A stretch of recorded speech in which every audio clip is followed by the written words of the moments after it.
sound on up there?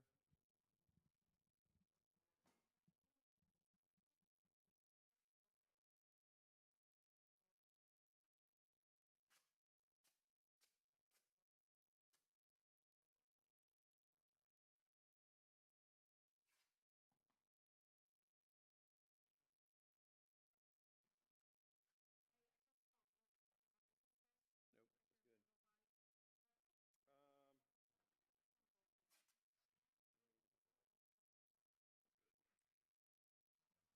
it's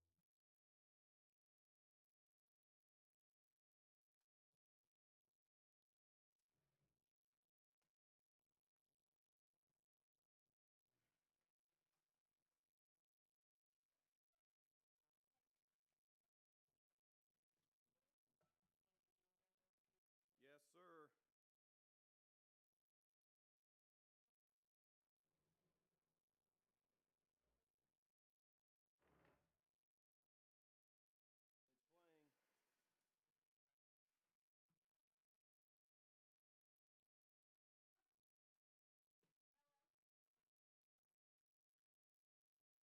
It's not.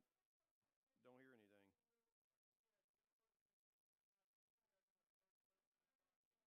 Wonderful. Yep. Just for future advice, anytime a software company tells you they want you to install their software for the first time, never do it. Never be the guinea pig. Never be the guinea pig.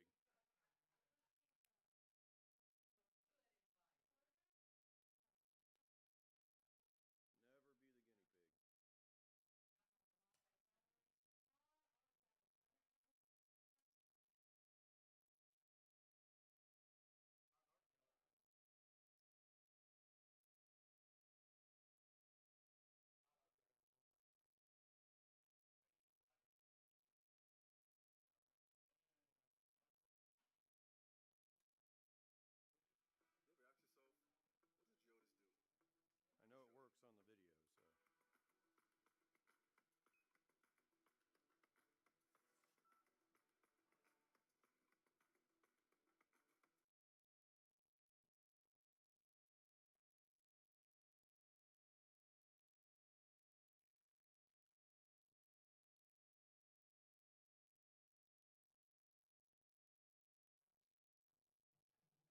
There you go. I hear it. You just need to turn it up.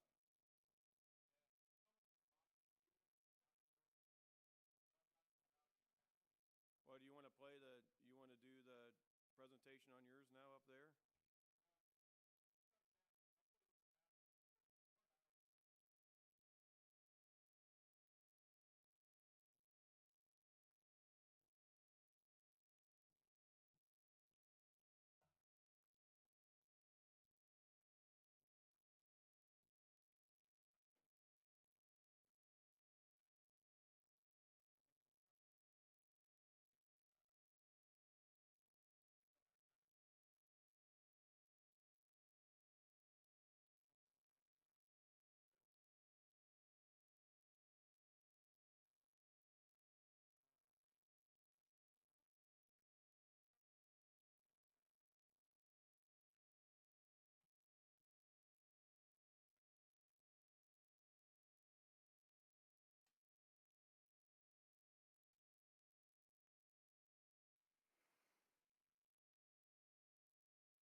information up on my laptop, but it's not showing up on the, there you go.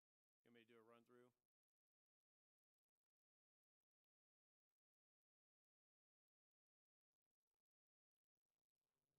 Oh, there you go. All right, good. What kind of magic do you have back there? You got wires running all over the place? Let's go through the other ones, the other videos, to make sure that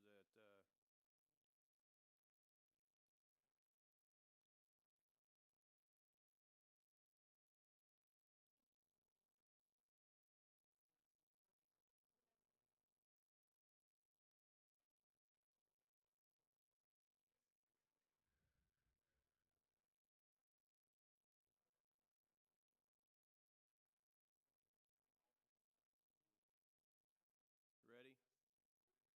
Next one.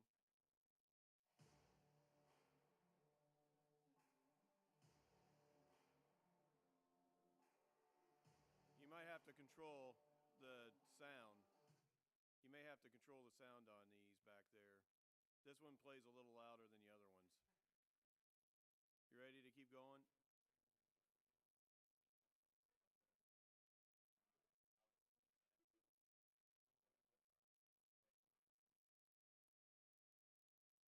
Ready? Here's the next one. You have to, there you go. Good. I got one more. Ready?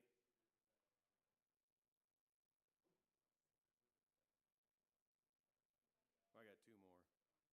Whoop.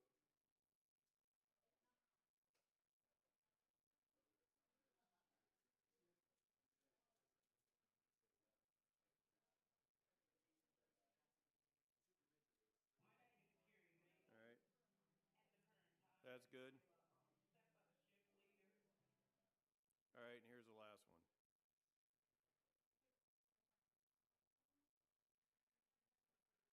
Ready?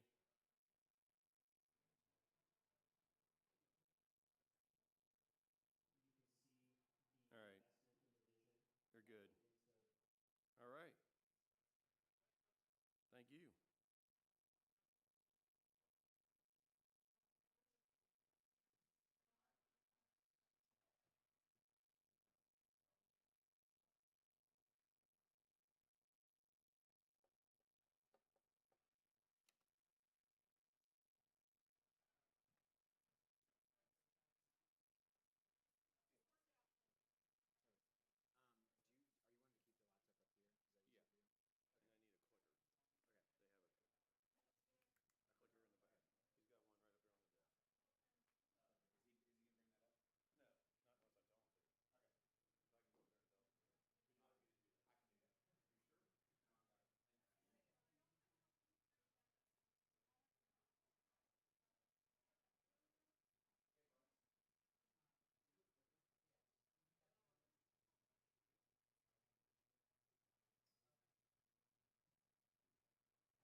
I do great, you don't have to take any exams. Yeah, well, I don't know, you can work it out with the doctor. Isn't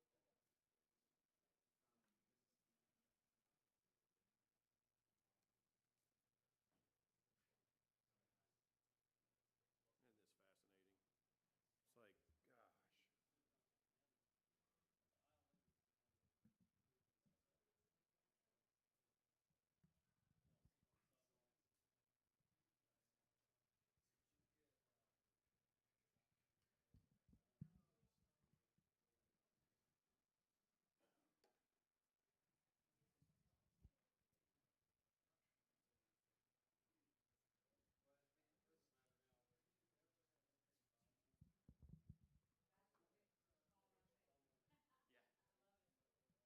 We're back to that one.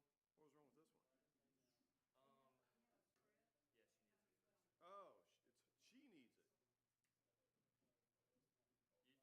You think, yeah, probably just move the stool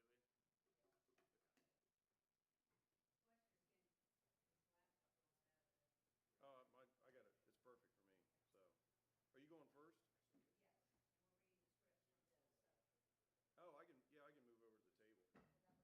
And do you want me to take that off then? While you're, okay. Which side would you rather it be on? I'd like to keep it on the right side. Okay, perfect. And if you could see this too, that clicker, and actually I can see if it works. Yeah, it does. I already checked it. Awesome, good deal. Would you like me to move you this way? I got a cable that I got to run out from under, or is this the Um, this is now. Do you have a electronic script or a? Okay, great, perfect. I'll just move this right here. all right? And I'm unhook and come a different way too, if you don't mind.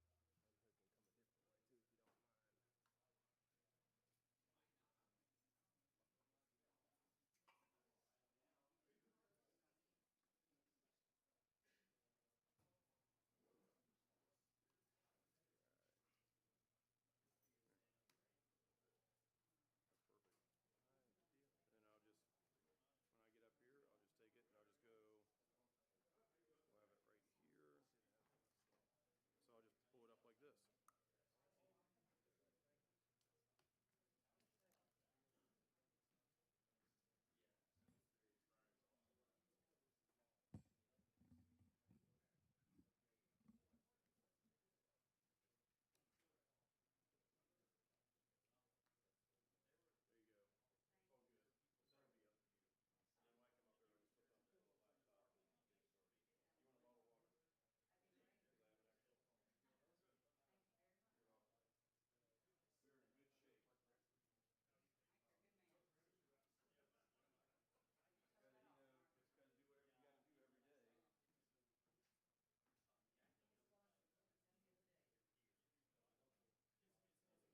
Thank you very much for coming today. Welcome to the 2024 MTSU Mid-South Supply Chain Summit. You'll notice we renamed it this year. Those of you that have been with us for, this is our third summit, as being a little bigger than it was 2 years ago when we were in a much smaller room and did much less. So thank you again for coming. I know the weather wasn't fantastic today, but it worked out. Thank goodness for the golf course. All right, so it's my honor to welcome you to the third annual Middle Tennessee State University Mid-South Supply Chain Summit and introduce you to Dr. Joyce Heems, Dean of MTSU's Jennings A. Jones College of Business. She previously served as Dean of Berry College's Campbell School of Business for 7 years. With a BS and an MBA from Samford University and a PhD from the University of Mississippi, she's a member of Beta Gamma Sigma and Phi Kappa Phi. Dean Heems serves on the Southern Business Administration Association Board and is active in Rotary. Her research focuses on counterproductive work behavior, leadership, conflict resolution, and managerial thought. History. With 35 plus years in business and education, she's a seasoned trainer, teacher, facilitator, and administrator. So welcome, Dean Heems.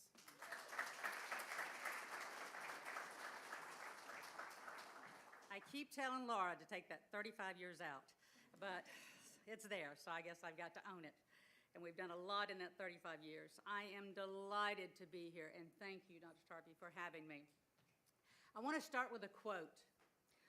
What you do on your ordinary days determines what you can achieve on your extraordinary days. And I think this summit is very much an indication of what we can achieve and what Dr. Tarpey has achieved over the last 3 years. So it is my pleasure to be here and to welcome to the Middle Tennessee State University.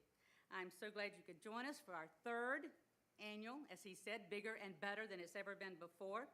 And we're better to have a supply chain summit than in Middle Tennessee, a critical logistics hub with its strategic location and transportation infrastructure.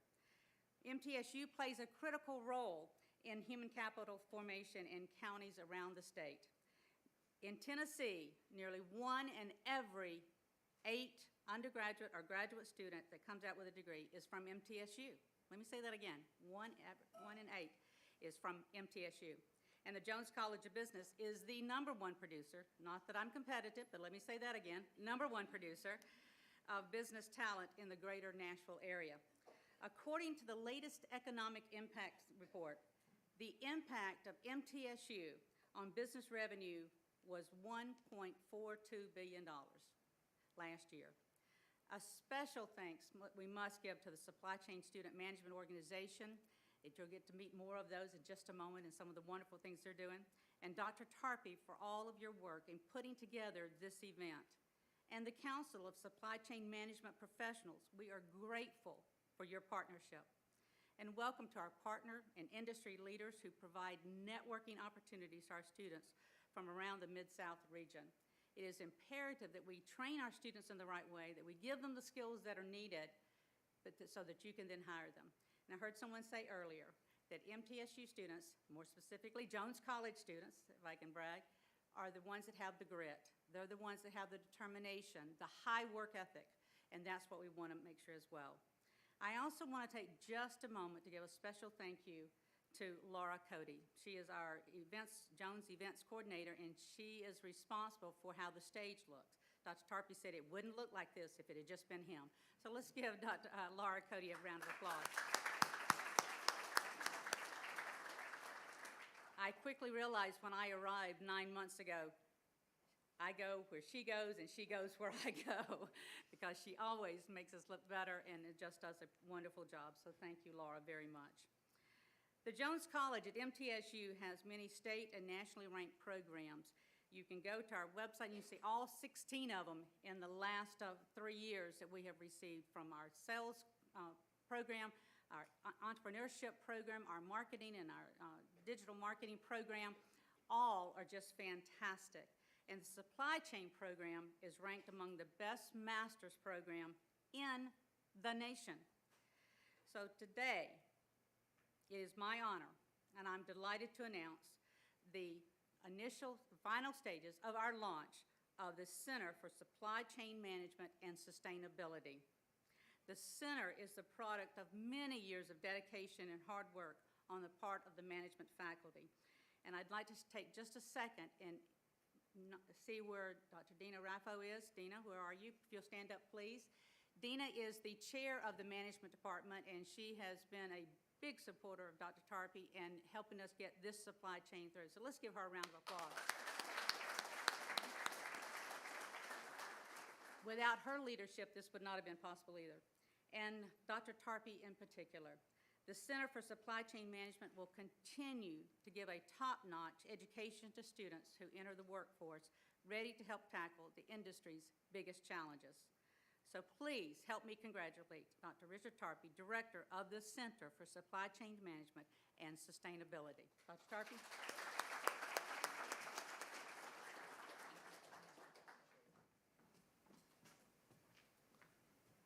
I've neglected to welcome everybody individually, so you may not know who you're sitting next to or who you're with. We have representatives from 36 different companies here today, if everybody was able to show up. We have a large number of MTSU students, and we also have representatives from Lipscomb University. Are you out there somewhere? Ashley, thank you. We have Assistant Professor Ashley Yarborough, and some of her students are here today as well to join into the breakout sessions and listen to our keynote speaker. So, let me introduce the president of our Supply Chain Management Student Organization, Jonathan Dunn. Come on up, Jonathan. Jonathan has taken the organization a long way. The organization is 3 years old? 4 years old now. 4 years old. Unfortunately, I couldn't find a way to have somebody fail Jonathan so he wouldn't graduate in August, so, but he's coming back as a master's student, correct? Yes, sir. Awesome. Jonathan Dunn.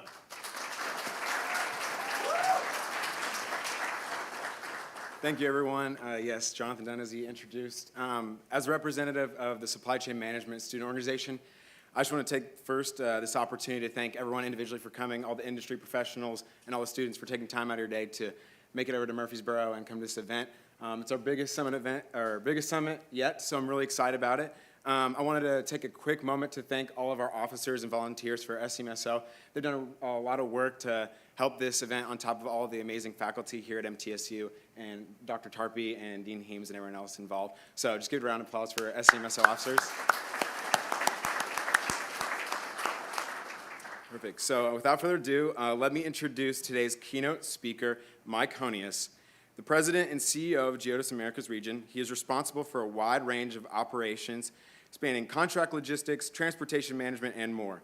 With nearly 2 decades at Geodis, he rose to lead the Americas in 2020, overseeing a team of over 17,000 in 8 countries committed to delivering exceptional service.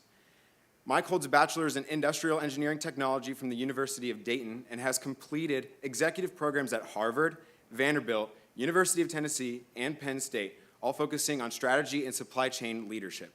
In addition to his professional achievements, Mike actively contributes to organizations such as the Federal Reserve Bank of Atlanta, Lead Public Schools Metro Nashville, and Habitat of Humanity of Greater Nashville. His efforts have garnered recognition, including the DC Velocity Rainmakers Award and spots on prestigious lists like the Nashville Business Journal Power 100 and the Nashville Post in Charge list. Please join me in welcoming our keynote speaker, Mike Honius.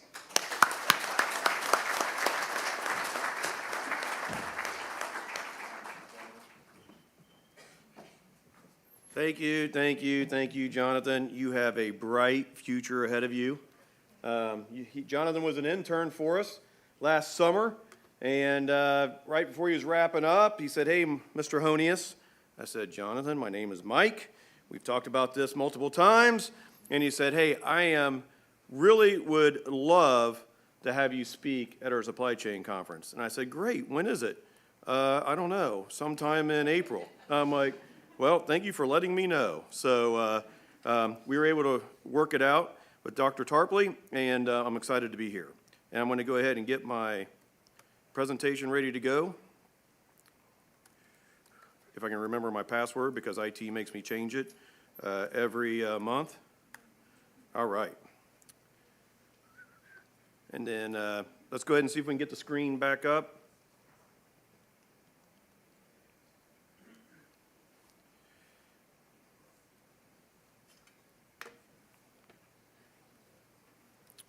Just hang on one second.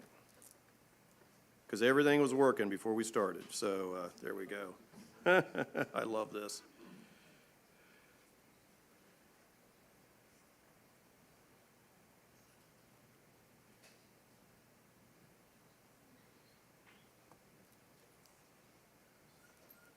All right.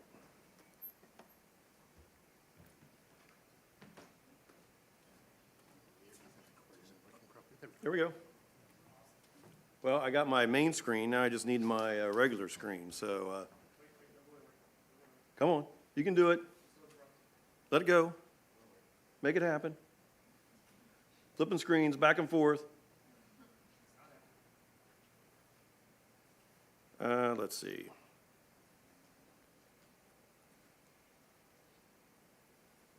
You know, I got here at 6:30 to make sure this worked this morning, so bear with me.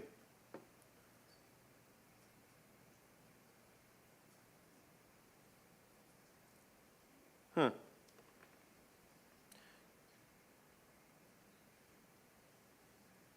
Now, we do have experienced 20-year technicians back there to help me out if I need to be able to get help. Or maybe they're seniors at MTSU, but they act like they're 20-year veterans. So we'll see. And I have an hour and a half, so I could spend up here for 10 minutes and go through this. Thank you for getting it going. Isn't that fascinating? So they know what they're doing up there. I don't know what they're doing, but they do. All right. So thank you, and I appreciate everyone coming today. This is exciting, and I'm really, it's a privilege for me to actually be here and being asked to speak. And the real reason for this is we have over 20 MTSU graduates that works for Geodis Americas in our Brentwood, Tennessee office. And one of them is here, and I'm going to introduce you to him, and he doesn't know I'm going to do this, but I'm doing it because I'm proud of him, and I believe all the student population should be proud of him. So Jeremy Wright, please stand up. I want to introduce you to Jeremy Wright. Jeremy Wright has been working with me, so we've probably been together, I've been there 18 years, 16 years, and Jeremy and I, he was the controller when I was the chief operating officer, and then when I got to be chief executive officer, Jeremy became our chief, right before that, chief financial officer. So he's been our CFO, and it just shows you, he's like, Mike, you're coming to MTSU, and you're going to see great students because they know how to work. And I'm like, that's right, Jeremy, thank you very much. But I think it's really great that he was able to join us as well. But I'm not going to totally bore you, but it's going to be hard. Because here's the point. I'm going to talk about performance and productivity for an hour and a half. I mean, it's like, wow. How are you going to do that, Mike? Well, I have no idea, so I'm going to mix it up a little bit. But the important thing is, I got 39 reasons up here to get you excited about performance and productivity when you look through it, okay? And I always tell people, when you do presentations, you really only need 5 slides. But it didn't work that way with the marketing department, so they got a mix of slides, videos, etc. But that's okay. And it's kind of hard for me to just stand in one spot, so I'm going to eventually move around. But the first thing I want to explain to you is the fact that we are a supply chain company. And not many people know what really supply chain companies do. And a lot of people know Geodis because of Geodis Park. Geodis Park is the home of the Nashville Soccer Club. We got our name up there. It's been a great experience, but we do not manage the park. All we do is we have our name on the park, okay? That's it, and we get some seats. That's what happens, and Jeremy manages the financials around that. And we make sure that the lights work on Geodis Park, all right? That's it. Other than that, we are a supply chain company, but we're able to leverage our experience with the Nashville Soccer Club to explain to people actually what we really do. So I'd like to share this with you so you get an experience of this is what Geodis does. You ever ask yourself, what does Geodis do? Let me show you.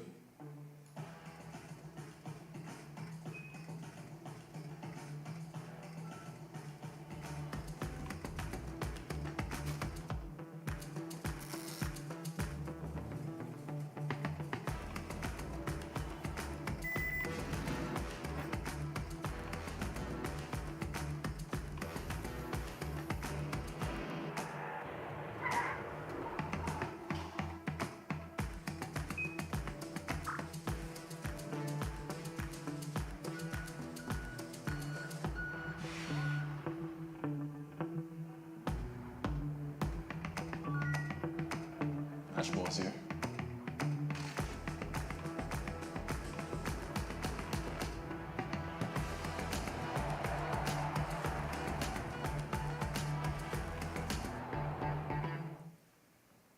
Well, there you have it. And that video was actually, that took place in our warehouses, on our plane, and in our trucks, taking the ball from Paris, France, into Nashville, Tennessee, and that's what we do. We are able to transport product from one location to the next. And we do this because we are a global company. We have a footprint around the world that has, we touch over 166 countries. We have over 53,000 employees, and we're about a $13 billion in revenue and size globally. And what does this mean? What happens in the Americas is we are a $4 billion company that is basically a third of our global footprint that is actually managed here right in Brentwood, Tennessee. And we actually have been here for over 70 years, known as Osborne Hesse Logistics. We got acquired in 2015 because Geodis wanted a presence in the United States and they didn't have one. And then we got the gift of the Americas. It was basically a reverse merger. And we have over 53 million square feet and over 215 buildings that we manage in the Americas. So we are quite large, and we move a lot of freight, and we do it every day. And you think about, what does this mean? What are we doing when you serve the needs of the entire supply chain? Well, we start off with freight management on the left. We have transportation services, we have freight solutions. We have, on the right then, we have our huge network of warehouses, which provide storage for product. We pick, pack, and ship it. We do e-commerce. We do reverse logistics. Pretty much, we do it all when it comes to supply chain. And you might ask, Mike, well, what does that mean? I need to have a better reality on kind of what's going on. Well, if you happen to have a cell phone in your pocket, whether it's an Android or an Apple phone, we shipped it to you here because we handle both of those companies. But we handle even much more across the whole U.S. and down in South America. You can see all the various brands that we actually are our customers. And it's important. I mean, these are like top 25 supply chains. And matter of fact, the two honorable mention supply chains we manage. And we manage 10 other supply chains in the top 25. That's what we do. We are behind the scenes, and people don't realize it. But going through and saying, wow, how do you talk about performance and productivity? And here at Geodis, we have our 7 golden rules. And they're important. You have be a good citizen. Safety is our #1 priority. We want to make sure that we retain and develop. We want to make sure that we want clients to do easy business with us, etc. But when you break down profitability and productivity, I can take 3 golden rules that I'm going to talk to you about today. And I want to talk to you about win, retain, and develop profitable clients. Profitability. I'm going to get you behind the scenes of what we do. I'm going to talk about always delivering a perfect service. And what does that mean? And what do we invest in from a technology perspective? And then I'm going to talk about recruit, develop, and retain quality people. And I put the people piece at the end because that's the #1 priority of running a business. It's the people that you have. There's a reason why we have 20 MTSU graduates working for us, because they're great people. And it's our jobs to make sure that we take care of it. And when you go through this presentation and journey with me today, you're going to forget that we are actually a supply chain company. And I'm going to have to remind you that at the very end. But we'll see how you think about what it takes to be a major supply chain company around the world. And we couldn't do it without our little slogan here about a better way to deliver. And it's important because better way is our challenging spirit. It really just gets you an understanding about being personalized, being more human, making sure that we're sustainable. Our global headquarters is in Paris, France. France is one of the leaders in sustainability. We have a leader right in front of us that helps bring those concepts here to the United States and the Americas. And then deliver adds clarity about what we do. We deliver. efficient, whatever the needs and situations are, and we've been through a lot. We've been through COVID, and before COVID, no one even knew what the supply chain was. But when you showed up to the store and you didn't have anything there, all of a sudden it got important, and everybody cared. The Baltimore Bridge that just went down, and God bless, and, you pray for the individuals impacted, but in all reality, it didn't really interrupt the supply chain. It was a tragic event, but our supply chains are versatile, and we're able to change and move around. It's because we have better ways to deliver. We can shift freight from the Port of Baltimore down to Charleston. That's what we do. That's what we're in business in, so we don't impact our customers. And we had 5 ocean containers on that ship that were on it, that's held up. But we spoke to our customers, and we got it figured out. But that's what we do. But let's get really focused in on performance and process foundation.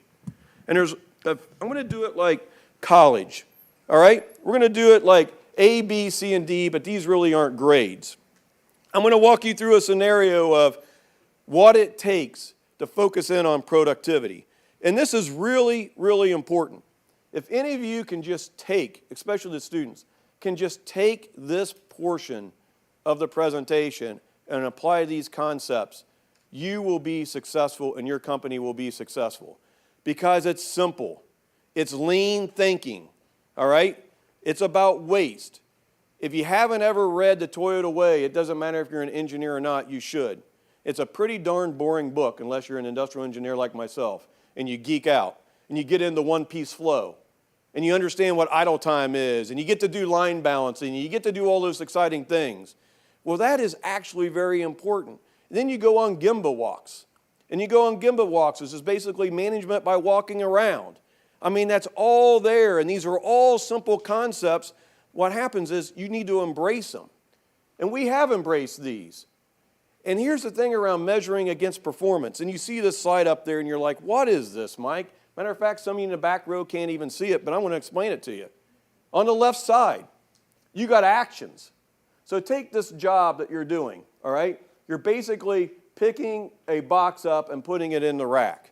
You might think to yourself, like, okay, that's pretty easy. And there's ergonomics tied into that, the weight of the box or whatever. But in our minds, it's way more complicated. And this is exactly what we do. We take each action and we apply a predetermined time study to it. It's called motion study. It's called MOST, the Maynard Operational Sequence Technique. Has anybody ever heard of that? I was certified in 1992 on MOST. And you're like, well, that's not really thrilling. And let me tell you what, it was not, okay? It was really boring. But I have the capability, even today as a CEO, I can watch somebody do exactly this function, and I could observe it, and I can mentally, mathematically calculate how long that operation takes.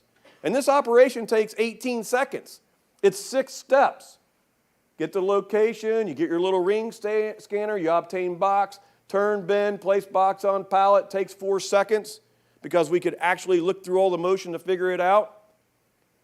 At the end of it, you walk to the location, it's 11 to 15 steps, that takes 9 seconds, the whole operation takes 18 seconds. Okay, well, what about that? Well, we have integrated systems at Geodis. We take that performance and we say, okay, well, you did it in 18 seconds, all right? I'm sorry, you did it in 22 seconds. Mathematically, it should have taken you 18 seconds. So you're actually performing at 82%. And we give that real-time feedback to our teammates. And there's a reason why they want this real-time feedback. You might think right now they don't like it. Well, let me tell you what.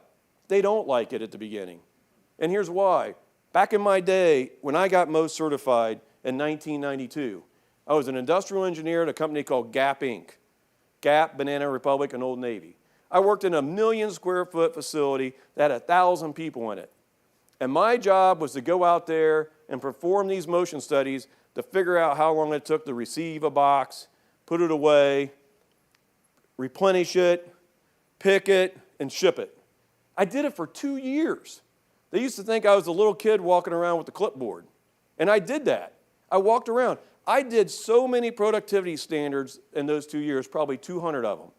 And this is what I did. And we created reports back then. And I could learn how to program in FoxPro, which none of you probably even know what the heck that is. But I could do it. I was like the best if-then statement coder there ever was back in the 1990s. But I did it because we had 1,000 teammates that needed to know what their productivity was. And by knowing, and actually they knew where they were at, they would actually get better because then they started paying attention to their performance. And then you could build these dashboards. And you could look at your locations across the country, which we do today. And you can see the green ones, which are performing really well. You can see yellow where we have an opportunity, or you can see red. This is a simulation. I'm not picking on Atlanta, all right? It's just a simulation, but when you have a dashboard, you can measure performance. And that's really important because now as a CEO and as Jeremy's a CFO, we know what's going on. All because of the time I spent in having engineers in there doing motion time studies, which we use most today at Geodis. That was a real actual clip of what we actually do to embed it into our productivity system because we use technology. And our technology is real time. And we can track every step that a teammate is doing to be able to understand exactly how long it takes. And when you do that, you get to celebrate. And when I said at the beginning, people don't like to get measured, but when you take it, and since 2019, we have a pay-for-performance program, and when you're able to pay $18 million out to your teammates because they performed over 100%, they love the program. They love it. Because here's the point, and I'll go over this over and over again. We do this because we want our teammates to be able to manage their success. Our job as a leader is just to remove the roadblocks. Let them do the work. Let them give us feedback. And let them be rewarded for extra pay based on the performance that they're working. That's what it comes down to. And that's why this section is so important and why I bring it up, is because you need to build the foundation, the Toyota way, putting in the lean practices. We have all these green belts and yellow belts that work for us.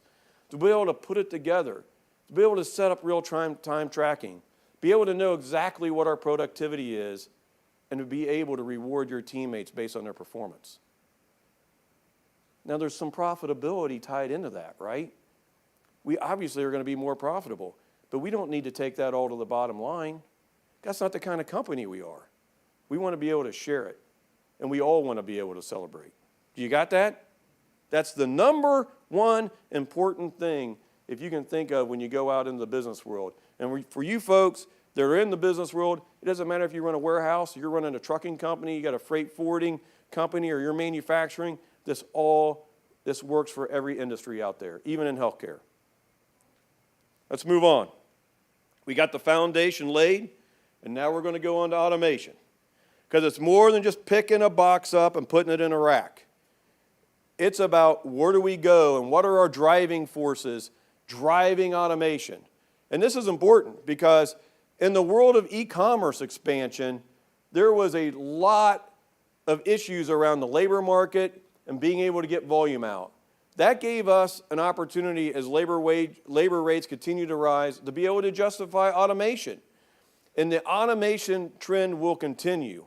And this is actually one of our facilities that you're seeing up there, which is a shuttle system that we have installed in multiple locations. And it's because the manual operations, they're going to struggle when you need to do high volume work. And we've invested with a company called Knapp over $80 million over the last 3 years to be able to automate facilities for some of the biggest brands that we have in the country. We were able to ship out with this automation in one day 800,000 units in one day. Some of you might not know what that means, but in a typical e-commerce operation that you have with a business that's like a $100 million business, you get excited when you ship out 20,000 units a day. We're working with multi-billion-dollar companies, and we're shipping out 800,000 units a day during peak and holiday. And you need this type of technology to be able to do that. And there's a little strategic benefits and consideration equation that I like to go through when you think about it. First of all, you got to be make a difference. Understand what type of process that you're in. There's a reason why I went through the productivity piece before. If you don't know what you're doing productivity-wise and how long it takes to do an operation, how in the heck do you think you're ever going to justify automation? Do you think you're going to get something like that past Jeremy Wright? Heck no. He's a CFO. He wants ROI, return on investment. He wants to know what his NPV is, net present value. He's got all those acronyms ready to tee up. Engineers crawl into office begging for more capital dollars. But you got to know what your baseline is, and you got to know how to make a difference. And then you got to understand the customer lifestyle. Whether we're shipping out candles, or we're shipping out Mickey Mouse ears, or we're shipping out iPhones, you got to understand what type of experience it is. We ship out every Red Bull can in this country. Every Red Bull can. We're not the people in the Red Bull trucks. We're the people that give it to the Red Bull trucks. Every can in the country we touch. Billions of it. But in order to make sure you understand what type of automation, you got to understand what that customer needs. And once you have that, then it's about the brand recognition. How do you make it more powerful for their brand? If they need 800,000 units a day in order to protect their brand, that's important because you never want to walk a sale. You never want to walk a sale. And by doing that, you get value. And there's a little cycle that we go through to understand the value equation. There's all kinds of different capital pieces that you put up there. And for those of you that can't see, on the top left, it's high density, goods to person automation. Then there's low density, goods to a person. Then you got your typical batch and sort, where you got the sortation system going around. And then you have your little robots running around. And we have 1,000 of these little robots. And you're doing this is because every customer takes a little different type of technology. But for us, we can apply these different technologies all across the United States. And we have done that. In California, we got the Locust robots. Up in Columbus, we have the largest auto store implementation that's ever happened in North America. Off to the right, up there on the top, we have our Knapp shuttle system. And then down here on the bottom right, we have autonomous pallet jacks that are actually taking pallets, picking pallets, and bringing them in over to the shipping station and bringing the pallets in from receiving. All that is happening in our world of supply chain. And we're able to do that because we have the foundation, we can do the assessment, we're able to analyze the data, and we're able to build a comparison. And we're able to provide recommendations. It's almost like I'm a professor giving you a class right now, isn't it? Kind of going through the scenarios. Well, let me give you a real-life experience with me. Automation isn't easy. It's hard. And it takes a long time to learn. And you make mistakes. And you can make some big mistakes. But in order to be really good, you got to be willing to make those mistakes. And I made a mistake. I'll never forget, I just started working at Geodis 2005. And we were really a manual operation, and I started out as a vice president of engineering. Now, just to let you know, when I was in the Gap world, I worked in engineering and operations and all that good stuff. So it wasn't like I was just, hey, I'm going to be an engineer all my life. It was never that way. I just bounced around. I thought it was good. It helped out my portfolio. It's probably one of the reasons why I became CEO.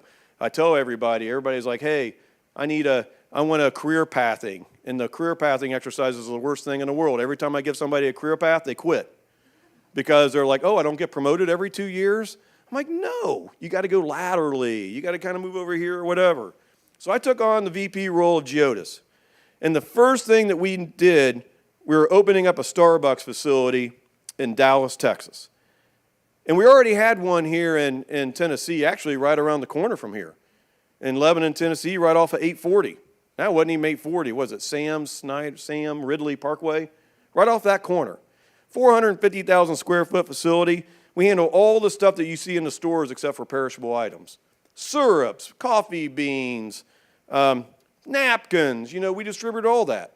Well, I got this crazy idea in 2005 that we're going to do this operation in Dallas, and we're going to automate it. And this is 2005. So I'm leading this big project. And this automation project was basically putting in a sorter that sorted cartons and shipping. It had 7 lanes, all right?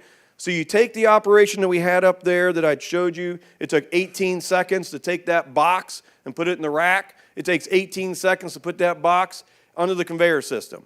But the whole point is our current picking rate for boxes was around 100 an hour. And I'm like, oh, I can do this automation and we can pick the belt. We can do 300 cartons per hour. We can do this. And we went through the design process. We looked at the belts and the conveyors we had to put in. We looked at the sortation system. We put in scanners. It's going to scan the label on the box, and it's going to divert down to the store. All right? And we're going to have 7 divert lanes. And each one of those divert lanes, because Starbucks stores, you know, there's like 4,000 of them. They're all over the place. We're handling like, 4,000 out of Dallas. I mean, heck, I don't know. They got like 10,000 across the country. I'm like, no problem. We'll break up the work in waves, and we'll be able to manage 70 stores a wave. So you'll do 10 stores per lane. You got that? It's all about math. All right? You pick 300 cartons an hour, you bring them down, that's going to go through the 7 diverts.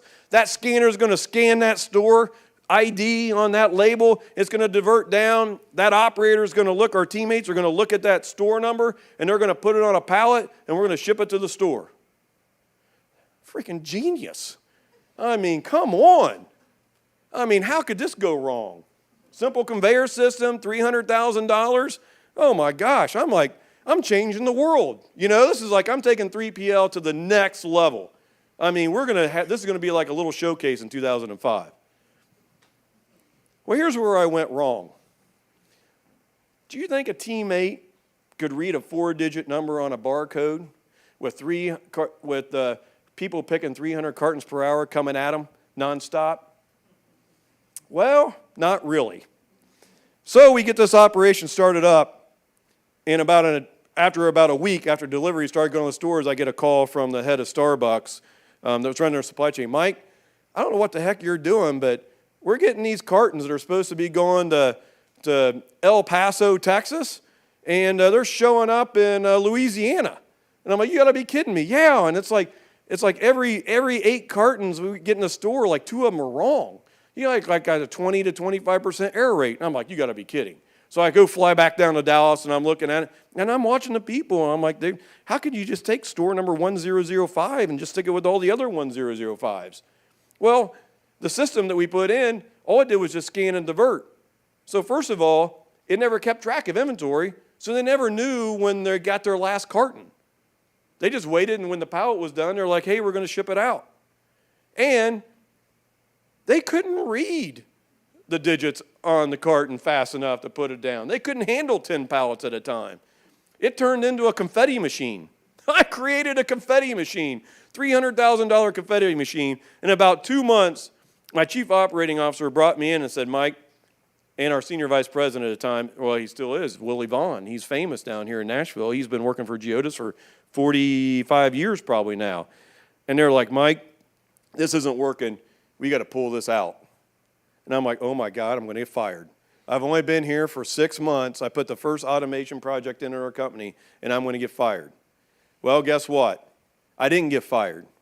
It did cost us another $100,000 to pull that out. But the important piece to all this is, number one, my leader had faith in me. He gave me a chance. It goes back to people. Number two, I had enough courage to take a risk because I knew we needed to do this. We needed to do this because we needed to be different. Remember, different in the equation when it comes to automation? And we knew that they needed this type of productivity in Starbucks. So I took a chance. It failed. But we learned from our mistakes. We learned from our mistakes.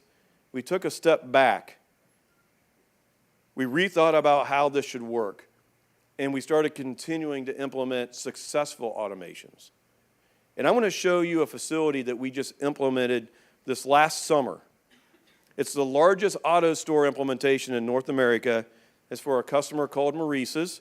There's stores around here, especially the women may know what it is. I've walked into one before to buy something for my wife. I didn't feel like, comfortable that much, but they didn't have any guy stuff in there. But it's been a great store, and they have over 800 stores in the United States. And we actually bring in product, and we feed it through the auto store, and it ships right out. And we actually have a drone that went through this building to do this video. So keep track of the volume up there. It's going to start out with a bang, but I hope you enjoy it.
There you have it. There's a lot going on in this facility. It's 700,000 square feet.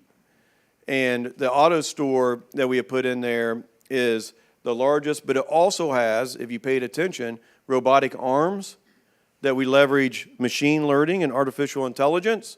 And we have automatic box builders and label applications also in that facility. So it was a $50 million implementation. Remember, in 2005, I couldn't get a $300,000 building to work. But we have a team, not necessarily me, of great engineers that put together and implemented this $50 million implementation. And it went great. I'm so proud of the team for them to be able to do that. Which means I'm going on to my next topic. And this one's very interesting, very interesting. Everybody's talking about it. Yes, they are. Artificial intelligence. Now, there's a reason, and I'm going to go back to why I'm putting this in this segment of the presentation. And I'm going to keep reminding you of this because it's very important. The first thing we talked about was productivity, lean concepts, the basics.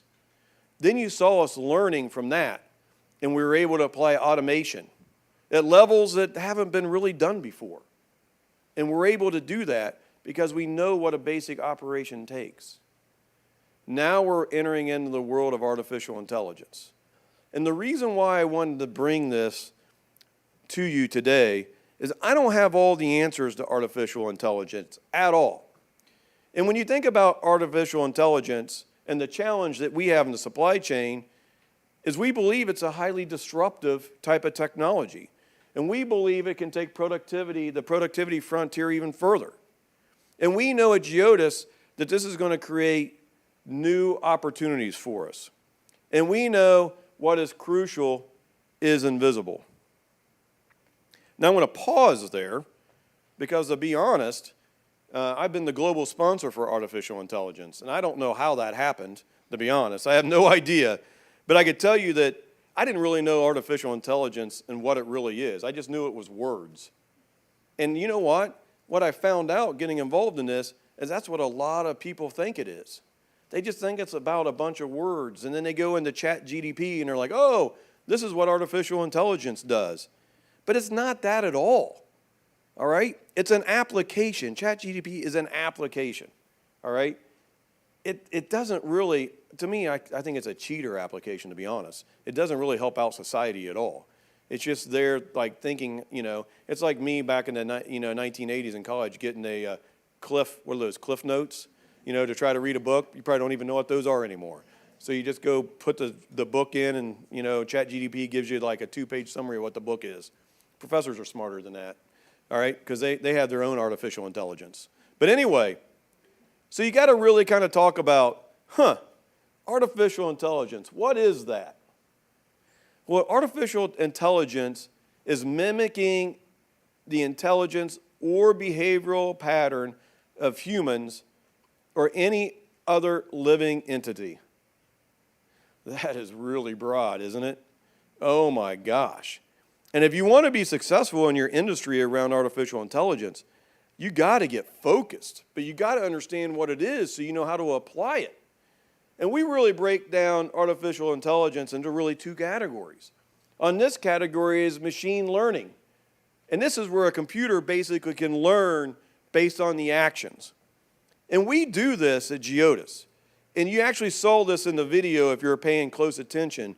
There is a robotic arm that is actually picking a garment out of a box and then placing it into another box. It's taking it out of a tote and placing it in another box. What that robot is doing is machine learning. Anytime it drops a unit out of the tote and doesn't make it into the box, it recalibrates itself. And it keeps working and keeps working and keeps working on that unit until it actually takes that unit and puts it into the box. It's machine learning. It's artificial intelligence. It keeps repeating itself over and over and over again until it gets it right. And once it gets it right, it stores that into its memory banks, and it proceeds to do that every time its camera sees that type of unit. That's machine learning. It's actually been pretty popular. We've been using it for several years now, and that's important. But the second piece is deep learning, and this is where it gets complicated. Deep learning is machine learning based on artificial neural networks in which multiple layers of processing are used to extract progressively higher level features from data. I had to have my IT team to put that together. I'm like, there's no way Mike Honius can come up with that paragraph. That's why I'm a CEO and I can hire MTSU graduates, right? They can figure out how to do this type of stuff. But you can't walk away from this. It's so broad. You're like, what are you going to do with this? And that's what's so important about deep learning is you got to be focused. There are going to be so many people living in the world of artificial intelligence that's just going to fail. Because they have no idea what to do with it, and they don't even have any idea what they're trying to accomplish. Well, we know what we need to accomplish in the supply chain. And one of the things that we know, and we can provide better services, not only through the machine learning piece, but there's also an opportunity for us to learn a little bit about chatbots. And you see this. If you go into a major cable company, you always see a little chatbot come up and you put in a question and then it gives you an answer. It takes years. They did this study. In order to answer questions accurately, it just takes 2 years for artificial intelligence to go through and read every piece of data that's going on to answer a question right. 2 years. It takes 2 years for it just to learn, do the deep learning before it's even accurate. That's why when you go on to the chat box, you ask your question, you need help, and 50% of the time it can't help you, right? It's like, call our customer service line. Or you go in and people say, ChatGPT, you put it in there, and it's like, well, that's not right. Well, it's because, it's just like going off of data. It hasn't learned everything yet. It's going to take it years and years to learn. Well, here's what's so crazy. There's a lot of things that artificial intelligence can do. And I have a guest speaker. And this guest speaker is all about artificial intelligence. This guest speaker, through artificial intelligence, created its own presentation, and this chatbot wanted to share it with you. So I'm going to show you a presentation that was generated through artificial intelligence. So I want you to introduce my guest speaker, the GeoBot. Hi, my name is GeoBot, and I am here to help you. In a world where time is currency and efficiency is the new gold standard, meet me, GeoBot. He has an attitude, by the way. Operations at a bustling company. With the challenge of fostering seamless and fast communication across the vast corporate landscape, the task is daunting, and the need for a solution is urgent. Enter GeoBot, a revolutionary product, ME, that promises to turn the tides in our favor. With my impressive capability to streamline communication, I become the hero of the hour. It's not just about connecting A to B, it's about weaving a web of instant, efficient dialogue that propels productivity to new heights. GeoBot, once drowning in a sea of miscommunication and delays, now rides the waves of cost savings. GeoBot will make processes faster and smarter, allowing employees to focus on what they do best, boosting job productivity and employee engagement through the roof. But the magic doesn't end there. GeoBot marvels at the fast implementation of a chatbot. It's like flipping a switch. Suddenly, the entire company operates on a higher frequency. And the sweetest part? The costs are as low as GeoBot's stress levels. With minimal training and data input, GeoBot is up and running, leaving competitors in the dust. Yet I knows that with great power comes great responsibility. This change management journey is embraced, for it leads to a future of unparalleled efficiency and success. The story just started for the corporate annals, a tale of transformation and triumph. And for those who wish to write their own success story, the invitation stands. Reach out to Team GAN and witness the marvel that is GeoBot. Because in the end, who doesn't want to be on the winning side of efficiency? Boy, I tell you what, he's got an attitude. I don't have to like, artificial intelligence, but this was done through artificial intelligence. I mean, just think about it. You're living in a world where you can just put in some information and it generates a PowerPoint presentation, and there you have it. And GAIN, stands for Geodis Artificial Intelligence Network, so, you don't have to understand all those acronyms. But this is important because what this is telling me, and it's telling you, is that it's a vast world of opportunities. And what we're looking at Geodis, when you think about it, is we have two things going on. We have the machine learning with our robots that are running around these warehouses, these robotic arms that are doing the picking out operations. They're machine learning. But then you have the deep learning. And I wanted to show this for you so you understand it's reality. It's happening, all right? And if you're a student, you need to be prepared to make sure you understand how do you interact with artificial intelligence. And don't get so excited about it, it can be everything, because it can't be. It can only be what you can add value to.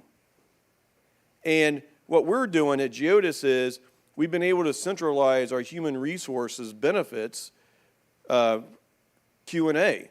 So they can actually go in through ChatGPT. You can actually type in your benefits question or whatever. We got years of deep learning that's gone through this, and you can get your answer. And you can get your answer even through your iPhone or your tablet or your Android, whatever you're using.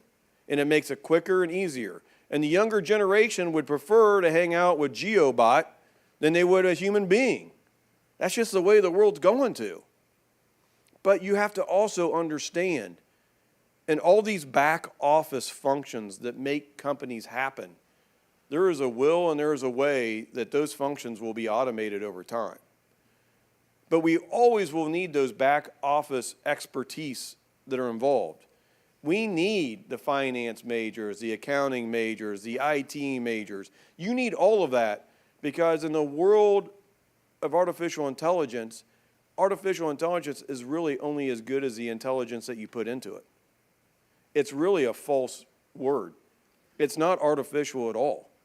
It needs real information to make the intelligent work. And that's where all of us come in. And that's why you embrace artificial intelligence, because there's a whole new world out there, and we've just begun. But if you don't work on something that you know that you can add value to, then don't waste your time, because it's not going to work. But it's a big deal, and I wanted to make sure I go over that with you. So recommendations, just like everything else. What would you need to do if you're setting up AI? First of all, you need to do a hub and spoke setup. So we're a global company. So what we're doing is we're setting up regional artificial intelligence project teams to be able to go after those small little projects that go add a lot of value within our region. But we feed all that information up to what you call the hub. And we have a hub in Paris, France, that manages all the artificial intelligence work that we're doing across the entire globe, from the APAC regions, from Europe, and from the Americas. And then you got to make sure you understand the technology and use cases. So you got to make sure you pick the right use cases to be able to do it. And I highly suggest you do a small use case, get to understand where it's going, make sure it works, and then you can look at bigger use cases. And then you're going to need to increase IA awareness. And that's what I'm trying to do here today, is artificial intelligence has to have a lot of education behind it, because people just go crazy. They all want the next big thing. And this next big thing is going to take a long time for it to actually work and do the right thing. And then you just need to prepare for change. And I'm just telling you, it's going to take some time, It's probably going to be another 5 years before we really see any really major impacts, but the change is happening, and let's make sure you're prepared for it. And you always need to change. I have a little saying, it's up on my bulletin board. you have a choice. Growth is optional, and we choose growth, but you got to change to be able to do it. All right, you have to change. So there's my whole piece of all this. Is I've talked about the baseline lean concepts. I talked about how to automate. And then I've entered this new world into artificial intelligence. Now I just got to bring it back to like reality. And I need to talk about leadership and culture. This is like the number one thing ever. If you ever want to run a successful company, you got to have great leaders and you got to have great culture.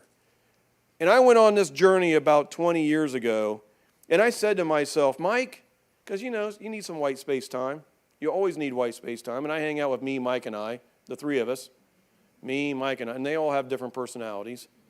And I'm like, what kind of leader do I really want to be? Living in the world that I've lived in and doing so many opportunities, whether it's operations, IT, project management, learning, being a bootstrapper, learning from the bottom up. I never had the opportunity. I didn't go to an Ivy League school. I didn't really care, to be honest. Matter of fact, I didn't even want to go to college. I grew up on a farm in Indiana. My mom talked me into it. And you go through this, and you think to yourself, when you get to a point, you start learning from good leaders and bad leaders. And you can learn from every one of them. And you should learn from every one of them. And I went through some tough times, and I went through some good times. And when I was hanging out with me, Mike, and I said, gosh, I got to create something as a leader on what I want to be. No one's going to show me the light, per se. I can watch others, but I need to take everything and I need to learn from it. And I decided that I wanted to be a servant leader. A servant leader. It was over 20 years ago. Now, let me put servant leadership into perspective. It's not about you. And you absolutely cannot do the WIFM. And people are like, what is a WIFM? There's WIFMs out here in the audience today. If you look around, I bet there's at least 5 or 6 WIFMs in here today. A WIFM is what's in it for me. And if you understand what a WIFM is, then you have a better idea on what it's like to be a servant leader.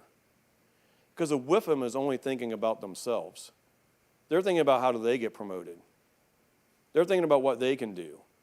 When you're a servant leader, it's not that at all. It's about what can the team do. And I learned this when I was a manager, and there was 4 or 5 of us managers in a very large operation. And I was and it was probably 21, 22 years ago. I mean, I was fortunate enough to be a manager. I was like 29, 30 years old. And what I realized was, we were growing as a company back then, and there was going to be director level opportunities. And all I said to myself was, in order to be a servant leader, you just got to focus on being the best that you can be in that role. You just need to do that. And I started looking at the other 5 managers that I was working with. And I said, you know what? The one person that's ever going to get to the next level, it's like if you go to an island and you do a blind vote. If you sat around with your team and you did a blind vote and you said, okay, who do you want out of these 5 people to be your leader? Would they actually choose you? And this is how it works. When one of your peers goes on vacation, you raise your hand and says, hey, I'll cover your shift for you. I can help you out. When they have child care issues and their kid's sick, you're like, don't worry about it. Go home and take your child. You know what eventually will happen? They'll do the same for you. But you'll figure out who the WIFMs are because they never volunteer to help. They're always sitting there thinking about themselves. Yeah, they'll let you help them, but they won't help you. And over time, you understand what it takes to be a winner. And you only win because your team wins. You don't win because you're an individual leader. And that's important because when you think about it, and you think about people, and you think about the culture that we're trying to be in Geodis, leadership is not about being in charge. It's about taking the people that are in charge. You want them to be the ones that are able to do their job. And I even mentioned this when I was talking about productivity, of establishing an environment where people can do their jobs and they can win and they can be compensated for it. And that's what's really important. And that's what's important about servant leadership. It is not me. Trust me, you can talk to Rachel and Jeremy that's here. I never raised my hand to be chief operating officer, and I never raised my hand to be chief executive officer. All I wanted to do was do a good job. I loved doing the supply chain. I always said God puts people on earth. Well, you know what? He put me on earth to pick a pack and ship. And I accepted that like 30 years ago. It's my life, all right? And I did that. But it's even more important is I learned about the purpose loop. Through the charity, we set up an organization called the Geodis Foundation back in 2010. And we set up the Geodis Compassion Fund. The Geodis Compassion Fund allows people to take money out of their paycheck, each paycheck, to put it in a fund. So when we have situations that happen with Geodians, like just happened last month when one of our Geodians, 16-year-old, was killed in a car accident, you can be there for them. You can write that check right away. And you know what? That person will remember that for the rest of her life, the mom. I remember it as a CEO because we were able to help. That's building a culture of togetherness. And that's hard to do because it's so easy to get wrapped up in every day's profit and loss, P&L, and what you're doing. But in all reality, you got to take care of your Geodians. And I even serve on the board of Habitat for Humanity. And several years ago, we took the opportunity of one of our shift leaders who was trying to work with Habitat for Humanity to build a house, and we found out that she was actually applying to try to get a Habitat house, and we stepped in to help. And I want to share this video because it's very important.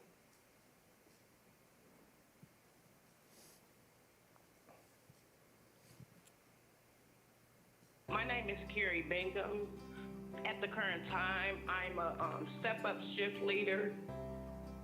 I'm basically everywhere within the company on my shift. I give out orders. I can do replans if they need me to. I pick if they need me to. Wherever they need me to, I'm there. I was living in low income at the time, and my pastor and my first lady knew about my situation. It was like super bad. Like when I come home, it wouldn't be no parking spots. I didn't really have enough space for my boys. They had said that they was going to go to Geodis about to sponsor my home because I didn't know that Geodis had sponsored previous homes, but they were going to do the full sponsor on my home. It was so amazing. Like, I couldn't even believe it to come from where I was, from an apartment to my own home. It's like, wow, I'm really building my own home. The first day, I can tell you it was the roughest because you got to pick up the trusses. You see the first wall go up. And not only that, I was able to write Bible scriptures at the wall. Shayla had suggested that. Let's write Bible scriptures. I'm like, great. The first day when I was able to walk into my home, it was amazing. To see the smile, just the priceless thing, to see the smile on my boy's face, not having to worry about if my boy's gonna get shot or if I'm gonna get shot or, you know, just to know the security that we have from this point was just so amazing to me. It helped me and my family so much in so many ways. They took a chance on us to help us out. It's a really great program, and I appreciate y'all so much in so many different ways. My boys appreciate y'all so much, just the gratitude, you know, being able to take out time to just look out for me and my family, knowing that the situation where we came from to where we're at now. So it's just, I'm in awe, you know, how y'all would just look out for someone. So I thank you with my heart, from the bottom of my heart. I thank you like daily. I continue to thank you, and I'll always thank you, you know, for just looking out for us. So I thank you, like, I thank you. It's just, ain't no words that can even describe it. I don't look at Geodis as my workplace. I look at it as my family. You know, it's beyond work. It's a family thing. So that's the way I look at my, geodis. It's not my work. No, this is my family.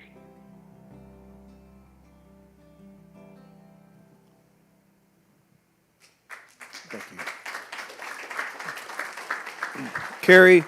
Carrie, thank you. Carrie is a very special person, and we're so happy that we're able to do this. But you also have to remember we have 17,000 special geodians that work for us every day. And when you're a leader, this is the ultimate. And it's not about me.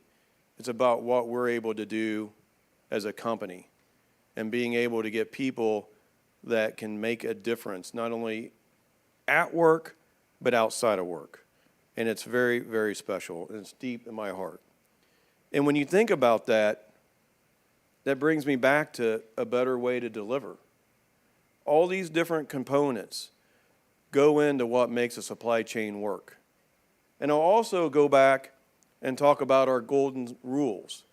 As a company, you need to understand what you're all about.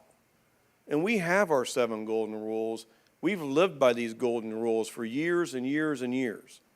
And when you think about the discussion I was having with you today here, there are 3 golden rules that are very important when it talks about productivity and performance. And we live through that based on what we do for our clients, how do we do the perfect service, and of course, what are we doing about our geodians that work with us every day. And I want to remind you all, this is what we started out talking about. Insights from Mike's experience around profitability and performance. Going back through the whole thing that we talked about all morning, you started out with the basic process. What does it take just to lift a box from a pallet into a storage rack? Remember that conversation? That's a long time ago. But you needed to understand it. And then you can understand that, if you know how to do the process, then you can figure out how to justify it and automate it. And then you got to look into the future. You always have to look into the future. You don't have the answers in the future, but artificial intelligence is happening. It's not going to go away. But what really makes it work is the people. The people you have around you every single day. The MTSU graduates that we have working for us. You take pride into that. That's important. You want them to be successful. And when it comes down to it, all we're doing at Geodis is delivering end-to-end supply chain solutions. This is what we do. We have a freight forwarding business. We bring in freight into the Americas. We ship it back out of Americas. We have those capabilities. We have a transportation group. We truck stuff all over the place. You might not see Geodis trucks, but we manage over 300 carriers, and we have 10,000 carriers that we have contracts with in our freight brokerage group. And then we have the contract logistics side, where we pick, pack, and ship. That's what it takes to do an end-to-end supply chain. But what you saw today was everything that happens behind the scenes to make it work. It's more than just moving a box. And I want to finish my presentation with this last video. And I brought up at the very beginning about how proud we are to put our name on Geodis Park and what we've been able to do in the community. We did this for 3 reasons.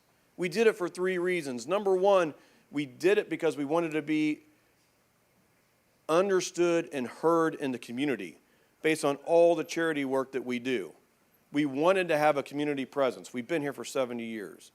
The second reason we did it is because we did it for our geodians. We wanted them to have a place where they had an identity. When you have so many brands that you work for, you have a mixture of, okay, what world do I live in? Now our geodians know that, hey, this is what we're all about. We're all about sponsoring soccer, who is a multi-dimensional, diverse type of sport around the world.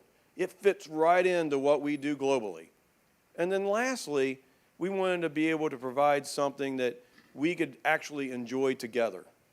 It wasn't about trying to win more sales. I have to admit, it's actually helped. But, that was a side impact.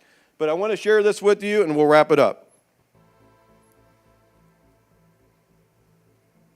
You can see the investment and the vision that went into building Geodis Park. It would be incredible to sit in any seat in that stadium because there's not a bad seat in the house. When you first walk onto the field, it feels like the atmosphere is right on top of you. It still gives me butterflies thinking about that moment. Well, these players had quite a wait. They're on their way now with every stride imprinting their names into the folklore of this club. A day of history in a city known for harmony. The curtain goes up next. This may be the loudest building in Major League Soccer, and it's going to play into the foundation of that home field advantage for Nashville SC. Leo now, right footed, scores! It is the golden moment on the opening day at Geodis Park. Savor those sounds. It's Harry Mokhtar, all-star, all goals, Nashville lead. Schupperberg, 3-1. Zimmerman, 4 brings down the hammer. Now it's to try and steady himself. Zubac for 3-2. They turned it all the way around. He plays it in. He scores.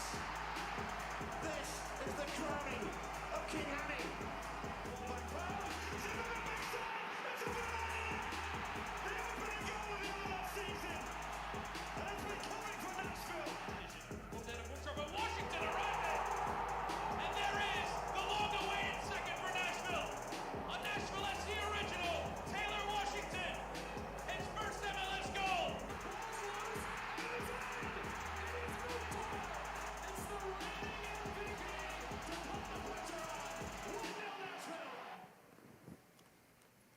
Well, thank you for taking the time today to be here. I hope you learned a lot. I hope you can take at least one thing out of what I was able to review with you today. So we still have some time left, but that's the end of this. Thank you so much.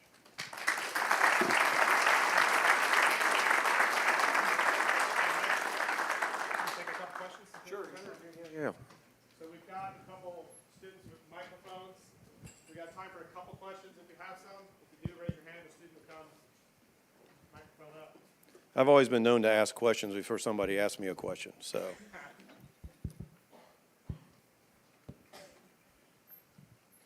All right, do we have any questions out there? We do.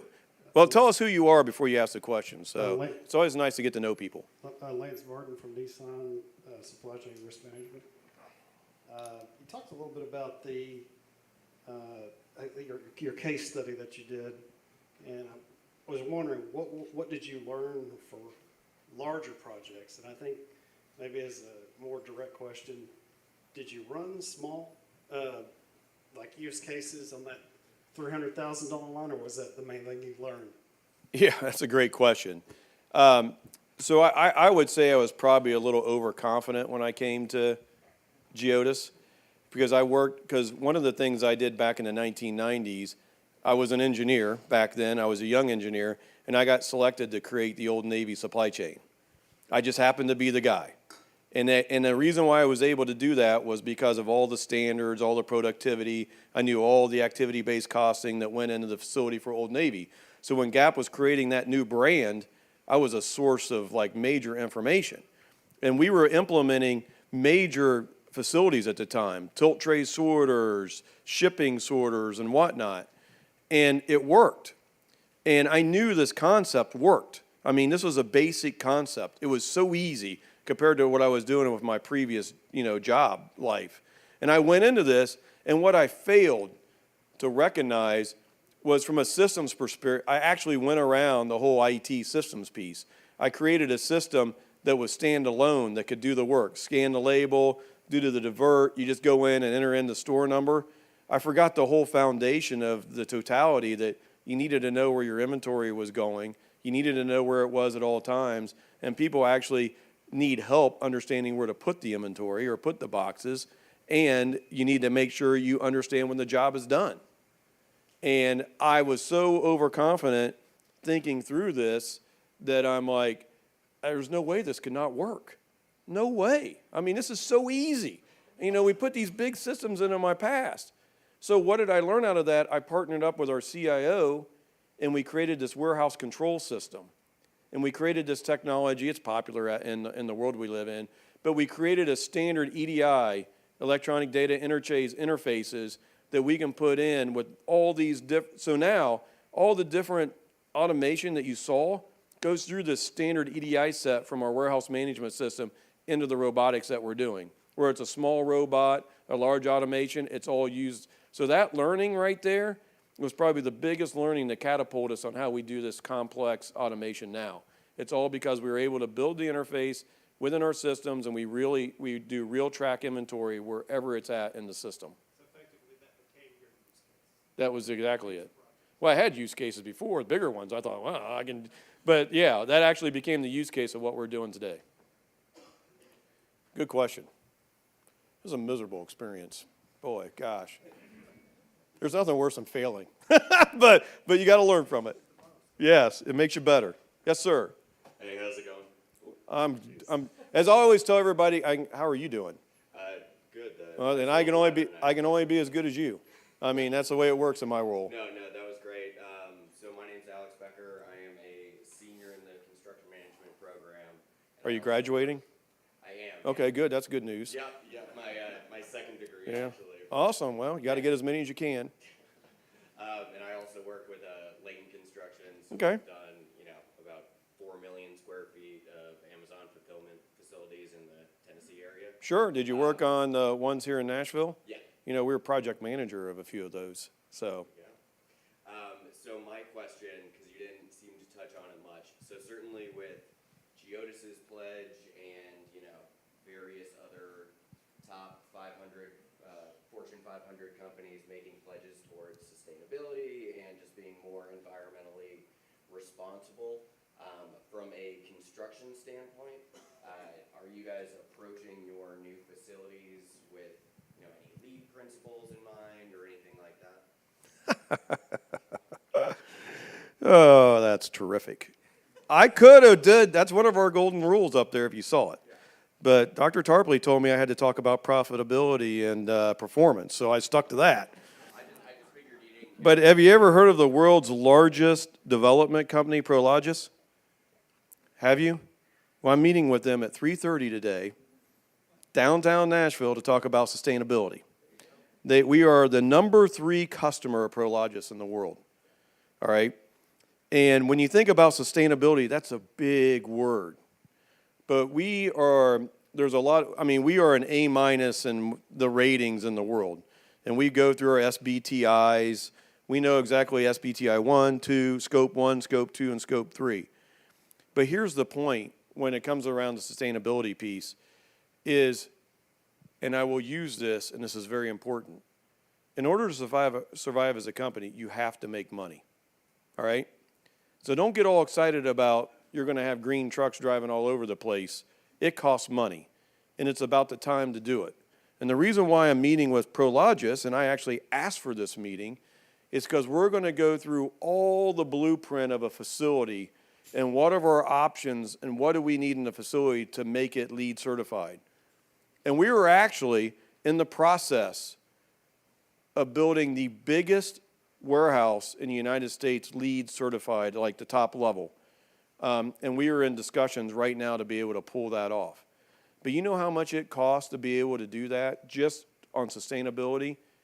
$20 million. $20 million to do that. So you have to really get into the details and understand that. And we are really true believers on how do you put the roof on, what do you need, what type of solar power do you need, making sure you put electrical plug-ins so we run electric, what we call trucks that move trailers around to be able to plug them. It's the little things like that that make a difference, and that's what we're doing. But it's not enough, and I'm telling Prologis, listen, we're your number 3 customer. We need more. You need to come to the table for more, and they are. They're bringing all their experts in town today, and we're going to meet for 2 hours. So I hope that helps and answered your question. Yep, it's great timing. What else we got? Yes, Sarah Darrington with UPS. I love UPS. You know we're a house account of yours? Yeah. Oh, you did? No, I didn't. Well, we are. Good to know. Give us better rates. Anyway, what's up? I'll put in a good word. Going back to the performance and productivity, do you I guess you say UPS and everybody leaves. I'm like, oh, man. Anyway, what do you got? Are you also tracking how safe employees are doing it through things like wearables or safety initiatives? And then do you have a reward program for that, Yes. similar to how the productivities were awarded. That's great. So we focus in on, so safety is our number one priority. And actually, UPS does a great job of this too. They're well known in this. So our recordables for 200,000 hour worked is like 1.8. It's like top in the industry. You know, it usually averages around 5.0, like 5 recordables per 200,000 hours worked. So what we've been able to do is we actually track the lift and the weight of the boxes. We have that data and information, and we pay attention to that. So we know we need a 2-man lift and a single lift. And we actually have ran scenarios where we have people wear vests that actually track all their bending and what they're doing. Of course, they have to comply and be okay to be able to do all that. And we take all that information to see what we can justify on the automation side. Now, here's where I struggle with as a CEO. You know, the interesting thing is our biggest injuries actually come from strains. I mean, it's and you know, knock on metal. I mean, you always never want a major accident to happen. And it's really on, okay, how much can we invest to try to eliminate those strains based on what the customer's willing to pay for? And you kind of work that balance. And we actually, it's all real time. So if you put in a near miss, we have a whole database. It automatically comes up. It automatically calculates it. You can look at the hot spots of what we're doing in the industry. We know exactly if we have a facility that's having major issues, and we'll put a SWAT team on it to make sure that we reduce that down. And the thing is, though, and it's interesting, so I showed in Nashville NSC a couple of videos up there, and I know Mike Jacobs, the general manager. And if you look at all the MLS teams, they all wear vests when they play. Every one of them. And they take data like heart rate, the miles that they've ran, you know, how fast they're going and whatnot.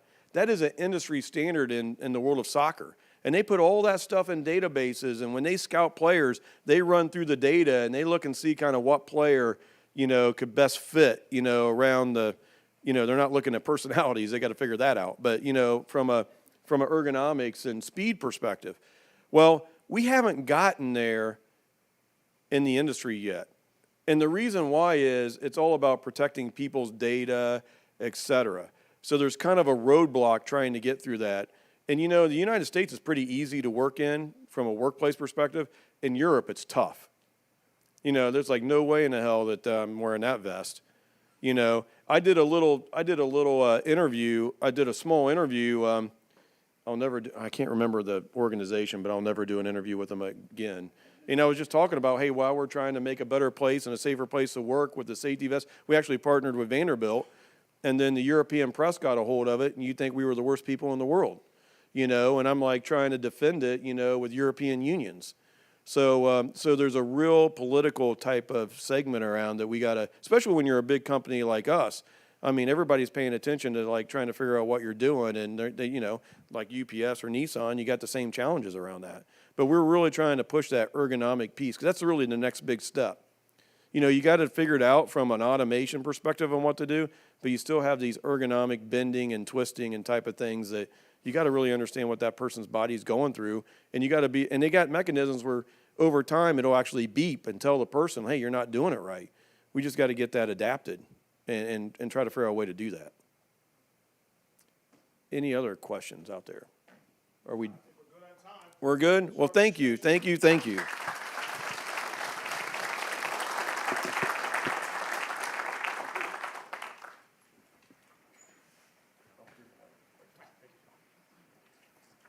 All right. Wow, this is tough. I guess I need microphone. We have a break now to 11:20. The morning breakout sessions begin at 11:20. They are up one floor. If you go out this theater, turn right and go straight, follow the sign to the stairs and just go up to the third floor. You'll see signs for the breakout sessions. Those breakout sessions are and I put my glasses down somewhere. I have to do the hard way. Okay, in room 322, we have Find Your Why from our friends at R&L Logistics. We'll be hosting that session. In room 314, we have International Transportation and Trends, hosted by V. Alexander and Company. And in room 324, we have In Your Professional Era Build Your Resume, Ace an Interview, and more, hosted by our friends at Omnia Partners. Those sessions last until 12:45, and near the end of those sessions, we'll give you the instructions on the next round of sessions. So we will see you upstairs. Thank you very much.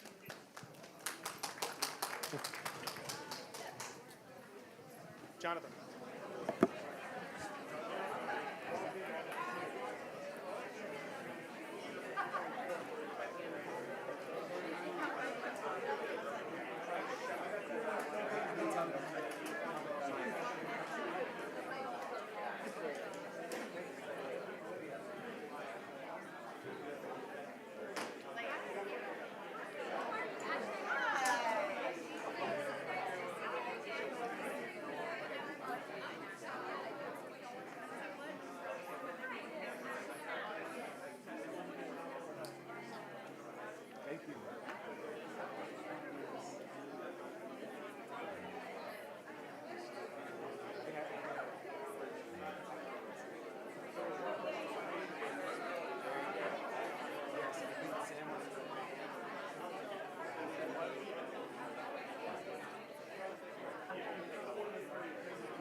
Best thing that ever happened to me, because I know everything is going on, you know.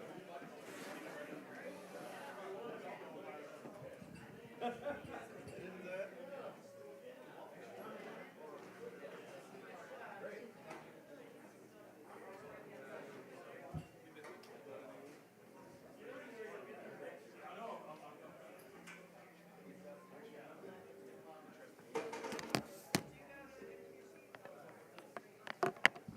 Is this yours?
to meet you. This is a great presentation.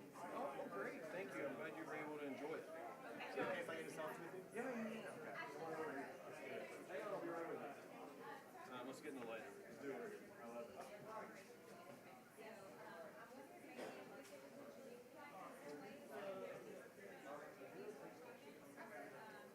All right. Super. Yeah. Great. Awesome. Yes. All right. Perfect. Okay. So go ahead.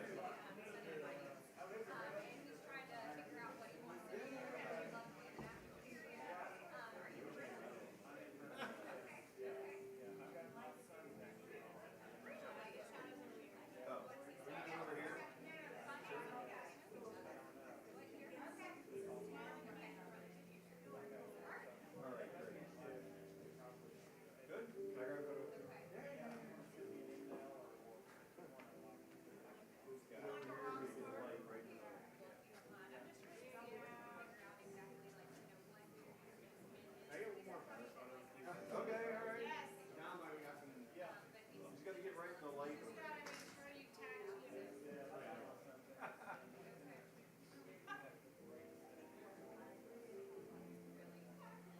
All right. Perfect.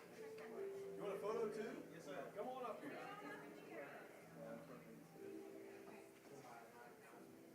It's a photo op. So I thought, gosh, does he have a Joseph badge on? Oh my God. All right. How's the light?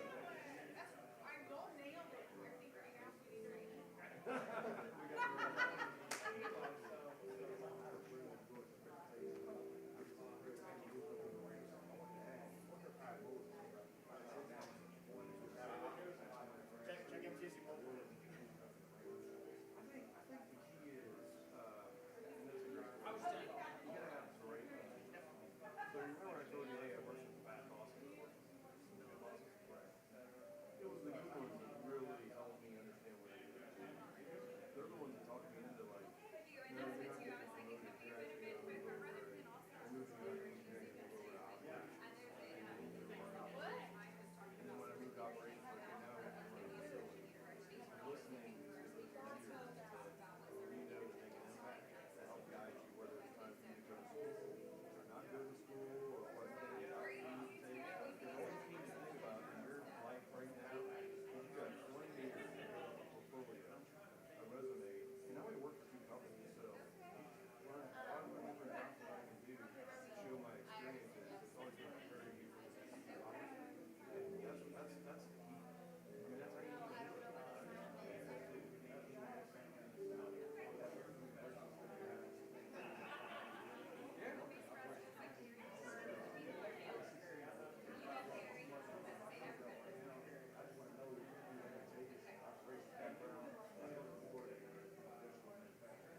We use it all the time.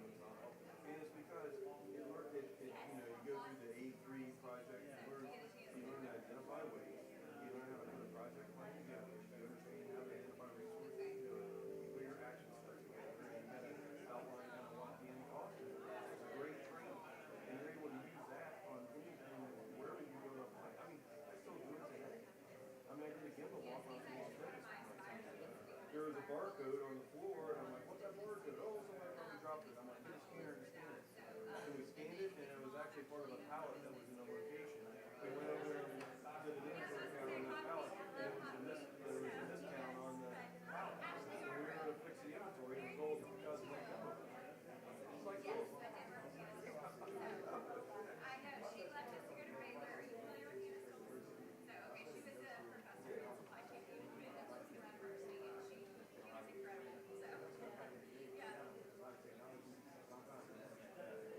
Technology will come with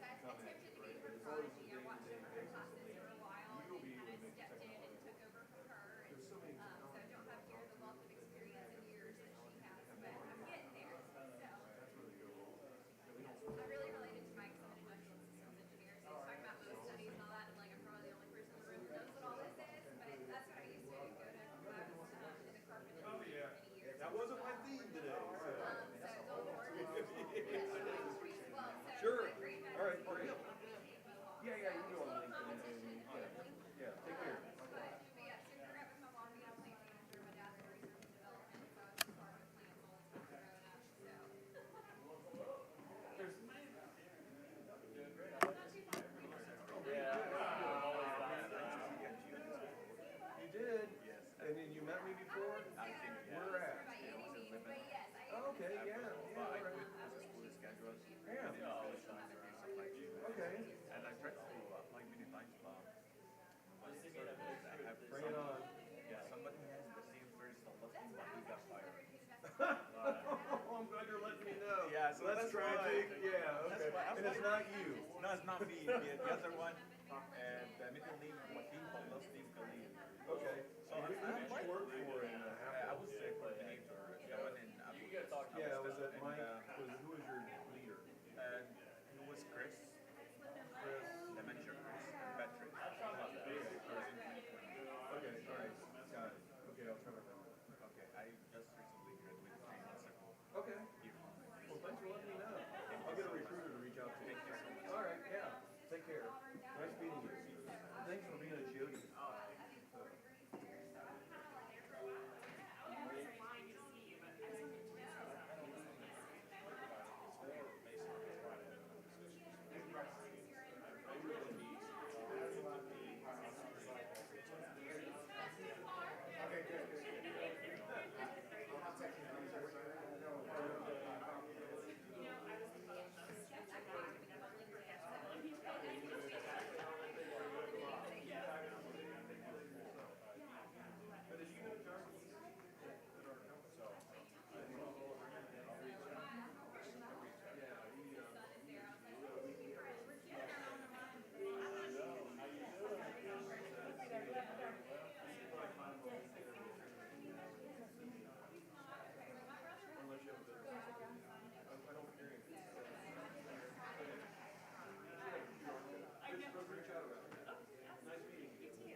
We've lost him, he's graduating, and he's like, all of a sudden.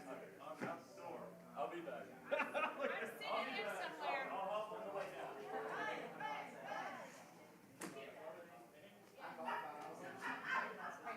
Ready to go take a photo? Okay. Yes, where you want Richard? Yes, but I still have to. And then I'll give him back to you, so you can talk to him. We got the good, the lights right there.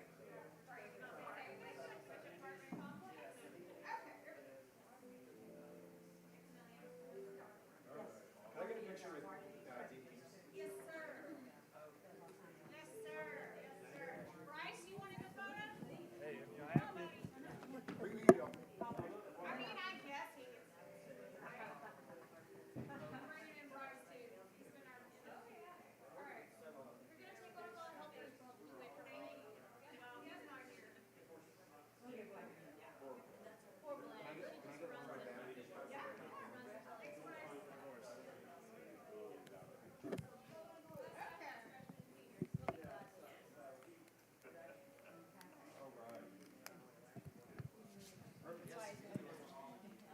That's right, you want to get, that's right. That's why it's moving south, right?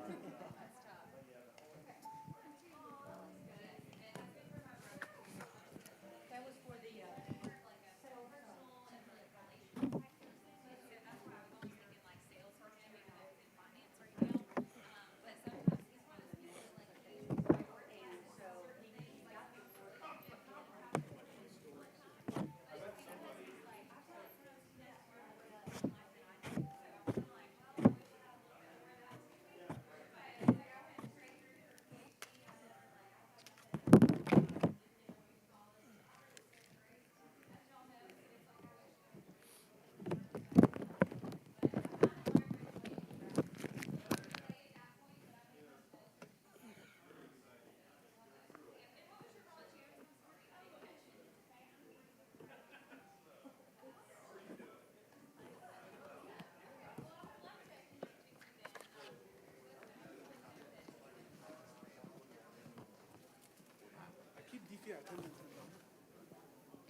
rooms, or was that here?